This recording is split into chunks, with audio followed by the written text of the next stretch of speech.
मैं आपसे पूछ रहा हूं, इस अमेरिका के साथ जिसकी ये साम्राज्य नीति है, जिसकी ये एक तरफा यूनिलैटरलिज्म दुनिया पर लागू करने का उन्होंने बीड़ा उठाया है, इसके साथ हमारी विदेश नीति का कॉन्ग्रुएंस क्या हो सकता है, तालमेल क्या हो सकता है, जिसका सेक्शन रामगोपाल जी ने हमको और आपको पढ़ करके सुनाया। कहां गुंजाइश है? हमारी परंपरा, हमारा धरोहर एक जमाने से हमारी गुटनिरपेक्षता की नीति, हमारी आजाद नीति रही है। पिछले 60 वर्षों में कांग्रेस की सरकारें आई, दूसरी सरकारें भी आई।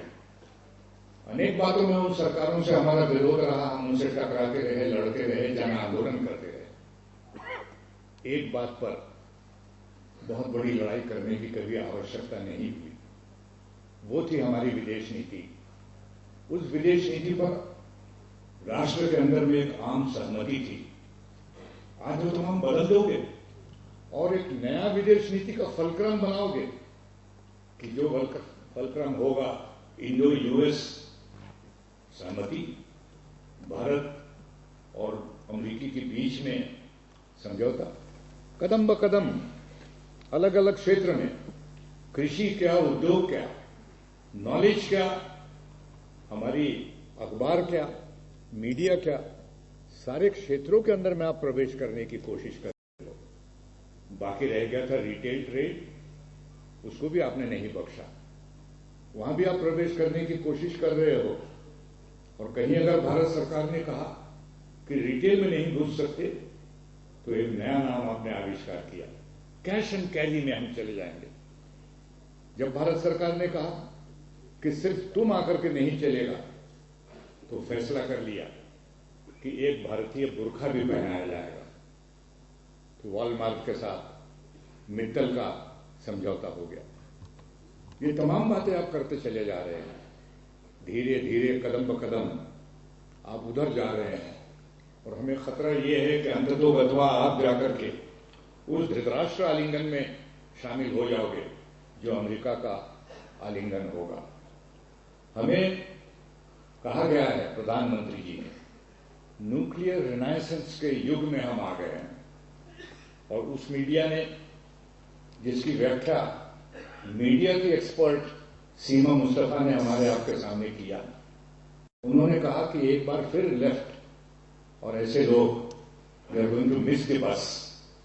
मैं कहता हूं उस बस को मिस करने में हमें कोई दुख नहीं हो रहा है, शोक भी नहीं हो रहा है, क्योंकि ये बस जिस डेस्टिनेशन पर लेकर हमको जाना चाह रहा है, जिस मंजिल पे हमको पहुंचाना चाह रहा है, वो मंजिल है अमेरिका की धृतराष्ट्र आलिंगन। वहां हम जाना नहीं चाहते हैं। लेट अस मिस दैट बस। आपने बिल्कुल ठीक कहा, और थोड़ा सा कुछ लॉ ऑफ कॉम्पिटिटिव कॉस्ट भी तो होना चाहिए। अकूत भंडार है इस देश के अंदर में अभी तक का, जाना हुआ जितना, कोयले का, ऑयल का, गैस का, नित नए आविष्कार किए जा रहे हैं और आविष्कार और किए जाते रहेंगे। यहां पर यह देश है कि जिसमें 365 दिन में 300 दिन सूर्य प्रकाश का हमको लाभ है। सूर्यदेव हम पर प्रसन्न है, सोलर एनर्जी भी तो हम कर सकते हैं। ये वो देश है कि जिसमें पवन को पूजा जाता है। पवन तो क्या, पवन सुत हनुमान जी की भी पूजा हम करते हैं। इस पवन का भी तो एक सोर्स है एनर्जी का, विंड पावर।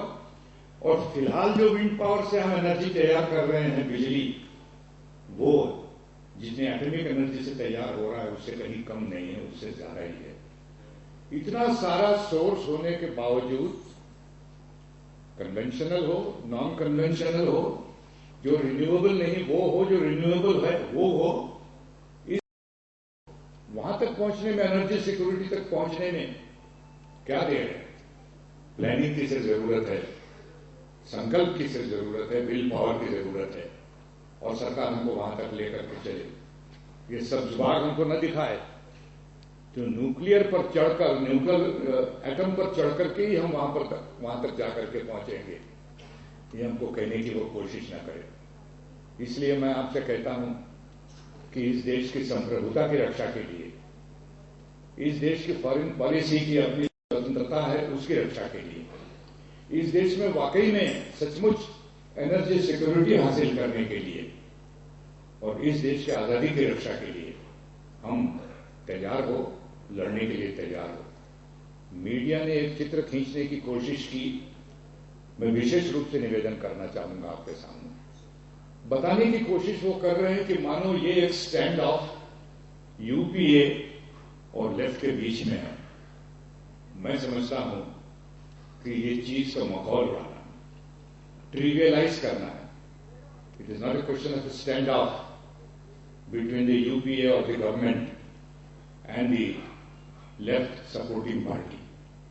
विषय उससे कहीं बड़ा है, उससे कहीं बढ़कर राष्ट्र के हित का प्रश्न है, राष्ट्र की आवश्यकता का प्रश्न है, राष्ट्र को किस चीज की जरूरत है इसका प्रश्न है।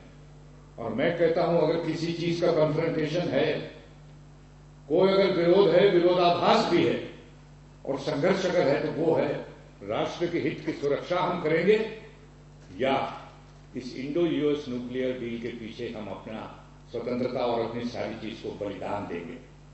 आजादी के 100 वर्ष पूरे होने के बाद, आजादी के 60 साल पूरे होने के बाद, भगत सिंह जिसने इतनी कुर्बानी दी उसके 100 साल पूरे होने पर और 150 साल जो पूरे हो गए हमारे पहले स्वतंत्रता युद्ध में, इस संदिग्ध क्षण में, इस पवित्र वर्ष में 2007 में आने वाली नस्लें हमको ये न कहें, तारीख हमको ये न कहे, इतिहास न ये कहे कि उस वक्त 2007 के साल में आपने इन सारी चीजों को खो दिया और अमेरिका के साथ जाकर के आप बैठ गए, ये हमें कोई ना कहे। इसलिए मैं कहता हूं कि आइए इस आंदोलन को आगे बढ़ाइए।